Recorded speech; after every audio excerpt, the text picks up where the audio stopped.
Hello students and welcome back. हमने basics of partnership में capital accounts of partners start किया था, मतलब साझेदारों के पूंजी खाते स्टार्ट किया था। और मैंने आपको एक मेथड करवा दिया था, fluctuating capital method from theory point of view, जिसे अचल पूंजी विधि बोला जाता है।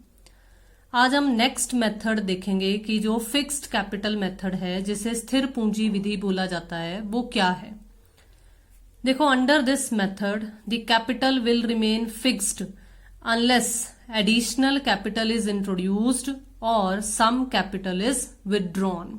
इस मेथड के अनुसार, इस विधि के अनुसार पूंजी खाते का बैलेंस यानी कि जो शेष है वो हमेशा स्थिर रहेगा जब तक कि अतिरिक्त पूंजी जमा ना करवाई गई हो, मतलब कोई एडिशनल कैपिटल इंट्रोड्यूस की गई है या पूंजी का कोई भाग व्यवसाय से परमानेंट बेसिस के लिए निकलवाया ना जाए। देखो, ड्राइंग्स निकालनी, आहरण निकालना अलग बात होता है और परमानेंट विड्रॉल कर लेना सभी पार्टनर्स की मर्जी से, वो अलग बात होता है। तो इसीलिए या तो परमानेंट विड्रॉल या एडिशनल कैपिटल, इस तरीके का कंसेप्ट अगर नहीं होगा तो जो पूंजी खाता होगा उसका शेष, उसका बैलेंस हमेशा फिक्स्ड रहेगा। ठीक है। अब देखो नेक्स्ट क्या है। नेक्स्ट क्या होगा, rest all the transactions such as share of profits or loss, drawings, interest on capital and on drawings etc. are recorded in a separate account which is known as partners current account। ठीक है। तो इस method में देखो होगा क्या कि बाकी सभी के लेन देन, जैसे लाभ हानि का हिस्सा हो गया या आहरण हो गया या पूंजी पर ब्याज हो गया या आहरण पर ब्याज हो गया, ये सब जो एक्स्ट्रा ट्रांजैक्शंस हैं वो सब एक अलग खाते में दर्ज करवाई जाएंगी, जिसे साझेदारों का चालू खाता कहा जाता है। ठीक है। तो देखो, इतना जितना हमने अभी तक स्टडी किया उसके बेसिस पर पता चला कि एक खाता तो ऐसा होगा जो फिक्स्ड कैपिटल दिखाएगा, फिक्स्ड बैलेंस दिखाएगा, और एक ऐसा खाता होगा जिसमें हम अलग से ये सभी लेन देन जो अभी अभी हमने पढ़े वो रिकॉर्ड किए जाएंगे। तो इसलिए in this case there will be two accounts which are supposed to be prepared. इस केस में दो खाते बनेंगे। एक खाता तो बनेगा हमारा पार्टनर्स की कैपिटल अकाउंट का और दूसरा बनेगा पार्टनर्स की करंट अकाउंट का। ठीक है। अब देखो, अब हम देखेंगे कि हमारे पास नेक्स्ट स्लाइड में हमें क्या बता रखा है। तो इसलिए इस विधि के अनुसार दो खाते बनेंगे, एक बनेगा पूंजी खाता और एक बनेगा चालू खाता। अब देखो, अभी आपको दिमाग में आ जाना चाहिए कि जो हमने फ्लक्चुएटिंग मेथड किया था उस मेथड में हमने सिर्फ एक ही खाता बनाया था जिसको मैंने पूंजी खाते का नाम दिया था, यानी कि पार्टनर्स कैपिटल अकाउंट बोला था। लेकिन इस मेथड के अनुसार एक खाता नहीं बनेगा, इस खाते के इसमें दो मेथड इस मेथड के अनुसार दो खाते बनेंगे। अब देखो, some points to be remembered. अब ये पॉइंट्स आपको बहुत जरूरी हैं याद रखने। देखो, सबसे पहला point, the balance brought down, मैंने ब्रैकेट में लिखा है opening balance of capital account will always be a credit balance and the balancing figure that is balance carried down, जिसको हम क्लोजिंग बैलेंस भी बोलते हैं, will always be in the debit side.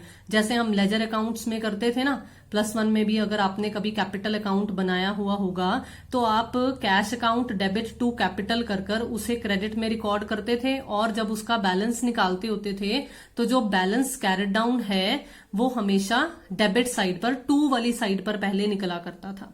तो वही कंसेप्ट आपको यहां पर बता रखा है। अब नेक्स्ट जो मैंने पॉइंट टू बी रिमेम्बर्ड लिखा है वो करंट अकाउंट से रिलेटेड लिखा है। ये बहुत इंपॉर्टेंट है, इसको ध्यान से समझना। The current account may have debit और credit balance in case of balance brought down if it is given in the question. कई बार बैलेंसेस नहीं दिए होते, अगर दिए हुए हों तो आपको जरूर चेक करना पड़ेगा कि आपको डेबिट बैलेंस दिया हुआ है या क्रेडिट बैलेंस दिया हुआ है। And it may result in debit और credit balance in case of balance carried down also. तो जब आप जो एक्स्ट्रा ट्रांजेक्शन्स जिनके बारे में मैंने अभी अभी पीछे बात की है कि भाई शेयर ऑफ प्रॉफिट या लॉस जो है वो एक सेपरेट अकाउंट में शो किया जाएगा, तो वो सेपरेट अकाउंट वाली ट्रांजैक्शंस जो हैं जब हम वो भी डाल देंगे करंट अकाउंट में, तो हो सकता है कि बैलेंस डेबिट में निकल आए किसी एक पार्टनर का, किसी का हो सकता है कि क्रेडिट में निकल आए। अब अगर ऐसा होगा तो देखो क्या होगा। If it will show a debit balance carried down as balancing figure, then it will be shown in liabilities side of the balance sheet। मतलब अगर आपका balance carried down current account के केस में 2 वाली साइड पर निकल रहा है, डेबिट वाली साइड पर निकल रहा है, तो आपने जब बैलेंस शीट बनानी है तो उसे कौन सी साइड पर शो करना है, लाइबिलिटीज साइड पर शो करना है। If it will show a credit balance carried down as balancing figure, then it will be shown in the asset side of the balance sheet। ठीक है, अब देखो यही विशेष बातें मैंने हिंदी मीडियम वाले बच्चों के लिए भी स्पेशली लिखी हैं। तो क्या है विशेष बातें, फिर से वही जल्दी से रिपीट कर दूंगी। पूंजी खाते का प्रारंभिक शेष हमेशा जमा पक्ष में दिखाया जाएगा और अंतिम शेष जो निकलेगा वो हमेशा नाम पक्ष में ही निकलेगा। चालू खाते का शेष यानी कि प्रारंभिक शेष जो हमारा बैलेंस ब्रॉट डाउन है वो जमा पक्ष का भी हो सकता है और नाम पक्ष का भी हो सकता है, और इसलिए जो अंतिम शेष हैं वो भी दोनों में से किसी भी पक्ष में निकल सकते हैं या निकल सकता है। ठीक है, क्लियर। अब देखो नेक्स्ट स्लाइड में क्या है। अगर अंतिम शेष नाम पक्ष में निकलता है तो उसे तुलन पत्र यानी कि स्थिति विवरण के दायित्व पक्ष में दिखाया जाएगा, और अगर बैलेंस कैरिड डाउन जमा पक्ष में निकले तो उसे हमने संपत्ति पक्ष में दिखाना है। ठीक है, अब देखो जैसे मैंने आपको पार्टनर्स कैपिटल अकाउंट का फ्लक्चुएटिंग के केस में फॉर्मेट बताया था, बिल्कुल इसी तरीके से हमने यहां पर भी फॉर्मेट बनाया है। लेकिन क्योंकि इसमें 2 खाते हैं तो मैंने एक बार आपको मैं पार्टनर्स कैपिटल अकाउंट दिखा रही हूं। देखो मैंने पार्टनर्स कैपिटल अकाउंट के बारे में जब इस मेथड में बोला तो मैंने आपको बोला था कि पार्टनर्स का कैपिटल बैलेंस जो है वो फिक्स्ड रहेगा अगर ना तो कोई कैपिटल इंट्रोड्यूस हो रही है और ना ही कोई कैपिटल विड्रॉ यानी कि निकलवाई जा रही है। तो ध्यान दो, जो मैंने परफॉर्मा बनाया है वो लेजर अकाउंट की तरह दिखने वाला date particulars amount, date particulars amount वाला, date particulars and journal folio and amount वाला, उसमें देखो ध्यान से मैंने ओपनिंग बैलेंस को क्रेडिट साइड पर बैलेंस ब्रॉट डाउन की फॉर्म में उतारा है, और मैंने बाय बैंक, बाय वाली साइड पर बैंक लिखा है और ब्रैकेट में लिखा है इंट्रोडक्शन। इसका मतलब अगर एडिशनल कैपिटल इंट्रोड्यूस करवाई जाती है तो वो क्रेडिट वाली साइड पर उतरेगी, और बिल्कुल इसी तरीके से अगर कोई परमानेंट विड्रॉल करवा ली जाए तो वो डेबिट वाली साइड पर उतरेगी यानी कि टू बैंक वाली साइड पर आएगी। और इस तरीके से जो हमारा बैलेंस कैरिड डाउन, जो हमारा क्लोजिंग बैलेंस जिसको बैलेंसिंग फिगर बोलते हैं वो निकलेगा, वो हमेशा डेबिट साइड पर ही निकलेगा पार्टनर्स की कैपिटल अकाउंट का। और देखो मैंने यहां पर और बेटर तरीके से आपको वो पॉइंट्स टू रिमेंबर वाली चीज बातें याद हो जाएं तो मैंने यहां पर लिखा भी है हल्का सा कि ये जो क्लोजिंग बैलेंस निकलेगा इसको हम बैलेंस शीट की लाइबिलिटीज साइड पर लिखेंगे। ठीक है, अब देखो पार्टनर्स का करंट अकाउंट। अब देखो अगर आपको ध्यान से देखने पर पता चल रहा हो तो ये जो पार्टनर्स का करंट अकाउंट मैंने लिखा है, ये इसमें सब वो आइटम्स हैं, सब वो ट्रांजैक्शंस हैं जो मैंने कल आपको पार्टनर्स के कैपिटल अकाउंट फ्लक्चुएटिंग के केस में लिखी हुई दिखाई थी। सैलरी बताया था, कमीशन बताया था, शेयर ऑफ प्रॉफिट बताया था, शेयर ऑफ लॉस बताया था जिसको हम प्रॉफिट एंड लॉस एप्रोप्रिएशन के थ्रू पोस्ट करते होते हैं, जो मैंने आपको कहा था हम आगे देखेंगे।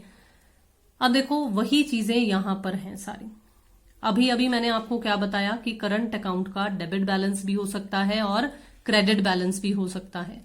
इसीलिए इसके बैलेंस ब्रॉट डाउन को मैंने दोनों साइड पर लिखा है और ब्रैकेट में हल्का सा हिंट भी दिया है कि अगर क्रेडिट बैलेंस हो तो वो क्रेडिट वाली साइड पर उतरेगा, अगर डेबिट बैलेंस हो तो वो डेबिट वाली साइड पर उतरेगा।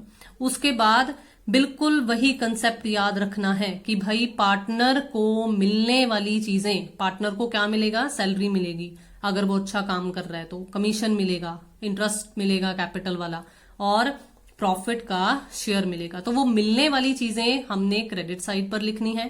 पार्टनर से चार्ज की जाने वाली चीजें, drawings, interest on drawings and profit and loss appropriation account, अब इस बार मैंने लिखा नहीं है, आपको अंडरस्टूड होना चाहिए कि ये शेयर ऑफ लॉस है, ठीक है, इसे डेबिट साइड पर लिखा जाएगा।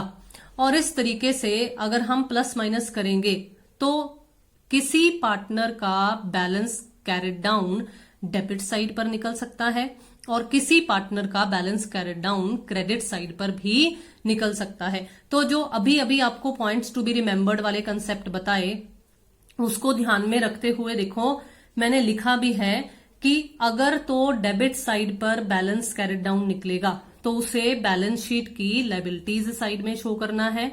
अगर balance carried down credit side पर निकलता है तो उसे बैलेंस शीट की एसेट साइड पर शो करेंगे। ऐसा क्यों? देखो, अगर आपने +1 में लेजर अकाउंट की बैलेंसिंग करना सीखा हो तो हम जो ट्रायल बैलेंस बनाते थे वो बैलेंस बीडी के बेसिस पर बनाते थे।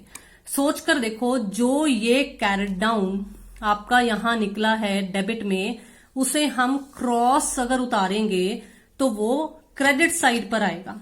क्रेडिट बैलेंसेस वाली चीजों को हम लायबिलिटीज साइड पर शो करते हैं। बिल्कुल इसी तरीके से जो यहां ये क्रेडिट वाली साइड पर सीडी निकल रहा है, उसको जब हम क्रॉस बीडी उतारेंगे तो वो डेबिट साइड पर निकलेगा। तो इसीलिए इस वाले बैलेंस को हमने एसेट साइड पर शो करना है। Is it clear? आज मैंने आपको इस मेथड के अकॉर्डिंगली भी जो अकाउंट्स बनते हैं, दोनों कैपिटल अकाउंट भी और करंट अकाउंट भी, दोनों के आपको परफॉर्मे मैंने बता दिए, पॉइंट्स टू बी रिमेंबर्ड बता दिए। आई होप कि आपको क्लियर हो गए होंगे दोनों मेथड्स, फ्लक्चुएटिंग भी एंड फिक्स्ड भी। हम नेक्स्ट पोर्शन में इनका हल्का सा डिफरेंस वगैरह देख के इसका छोटा सा एक प्रैक्टिकल क्वेश्चन भी ट्राई करेंगे। Thank you so much.